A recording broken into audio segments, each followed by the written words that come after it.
Professor Jayashankar Telangana వ్యవసాయ విశ్వవిద్యాలయం నిర్వహిస్తున్న రైతుల ముంగిట్లో శాస్త్రవేత్తల కార్యక్రమాన్ని మెదక్ జిల్లా కొల్చార మండలం కిష్టాపూర్ గ్రామంలో నిర్వహించారు.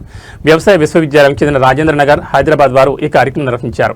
ఈ కార్యక్రమంలో పాల్గొన్న principal scientist doctor P Satish వివిధ పంటల్లో తీసుకోవాల్సిన సమగ్ర యాజమాన్యం పద్ధతుల గురించి వివరించారు.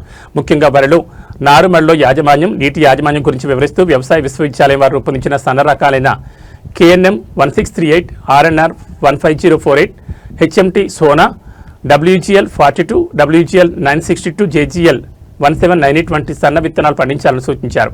వర్మీ కంపోస్ట్, బెడ్ ప్రిపరేషన్ విధానం, మట్టి పరీక్ష చేసుకోవడం వల్ల కలిగే లాభాలు, పత్తి మరియు మొక్కజొన్న పంటల్లో వచ్చే కలుపు మరియు చీడపేడల గురించి వివరిస్తూ పంట మార్పిడి పద్ధతిని విధిగా పాటించాలని సూచించారు.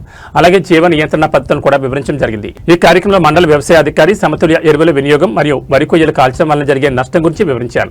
ఈ కార్యక్రమంలో పాల్గొన్న వారు వ్యవసాయ ఆర్థిక శాస్త్రవేత్త డాక్టర్ CH రమ్యశ్రీ పంటల ఖర్చులు తగ్గించేందుకు రైతులు సంయుక్తంగా ఉండి సాగుబడి మరియు మార్కెటింగ్ కలిసికట్టుగా చేయాలని కోరారు.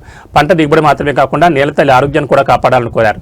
ఈ కార్యక్రమంలో గ్రామ సర్పంచ్ స్వప్న, ఉప సర్పంచ్, వార్డు మెంబర్, రైతులు మరియు horticulture departments Keerthana, HEO veterinary doctor P Priyanka, oil palm field assistant Sridhar, మండల agriculture officer Pethakumari, extension officer Nirosha పాల్గొన్నారు.